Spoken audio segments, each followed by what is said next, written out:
Bijušo ieslodzīto sirdsdarbs Ledmenes Trušu karalistē ir viens no objektiem, ko turisti iekļaujuši savos maršrutos apceļojot Lielvārdes novadu.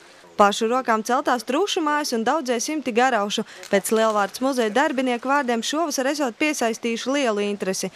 Arī Andreja Pumpura Lielvārdes muzejs vēl joprojām esot apmeklētāko objektu sarakstā. Salīdzinoši ar iepriekšējo gadu mums tiešām turistu skaits ir palielinājies un varbūt lielā mērā pateicoties tieši Baltūra izstādē, turismu izstādē, kurā muzejs piedalījās šī gada februārī. Un tur arī ļoti daudz cilvēku, pat ārzemnieku uzzināja par šādu muzeju, par šādām iespējām. Un, protams, ka tas noteikti ir arī palielinājis turismu pieplūdumu un turistu skaitu pieplūdumu. Pilnīgi noteikti. Man jāsaka tā, ka neskatoties varbūt tā to finansiālo situāciju un saucamo krīzi, cilvēki tomēr ceļo. Turistu skaits esot pieaudzis arī Ogres un Ikšķeles novados, ko šovasar apmeklējuši 8000 ceļotāju. Vasaras mēnešos apmeklētāju skaits Ogres un Ikšķeles turisma attīstības aģentūrā pieaudzis par 7%, bet kopumā apkalpoto cilvēku skaits pat par 90%. Tā skaitā tas ir gan par telefonu apkalpotie, gan caur e-pastiem.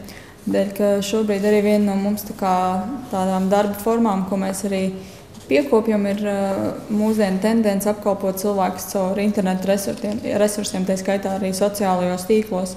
Gan aicinām jaunus cilvēkus, gan arī tur viņi var uzdot mums jautājumus, mēs atbildam.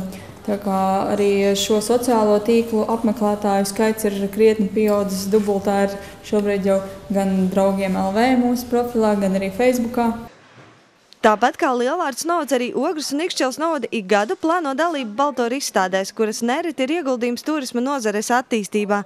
Tomēr jau tagad, raugoties uz nākamo gadu, plāni esot lieli. Nākamajam gadam mums tas pirmais lielākais ir jāgatavojās, protams, atklāt slēpošanas sezonu un cerams, ka būs arī izdosies pēc iespējas vairāk realizēt Zilo kalnu trases projekta jautājumā. Tāpat arī gatavosimies jaunām izstādēm, dosimies gan tepat uz Baltūru, gan arī noteikti uz kaimiņu valstīm. Tā kā šie plāni jau var teikt, tagad ir pēdējais brīdis, kad rezervēt vietas izstādēs. Savukārt pēc novadu reformas Ķeguma novada atsevišķa struktūra vienība turisma nozarē vēl nav izveidota.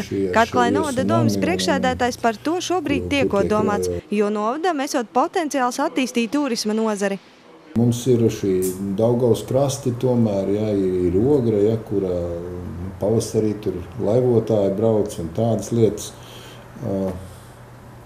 Ir viesunami, pamatā tad tie Daugavas krastā vairāk, kur varbūt varētu teikt, ka ir tas galvenā turistu plūsma, ir šie viesunami, kur tiek organizētas kaut kāds atpūtas nometnes, sporta svētki. Nākamgad Ķegumā tikšot izveidots dienas centrs, kurā kā atsevišķa vienība plānots turisma speciālists. Darbinieks būšot pietiekami zinošs, lai iepazīstinātu ar Ķeguma novada skaistākajām vietām. Laura Liepiņa, Zanta Reško, Ogres televīzija.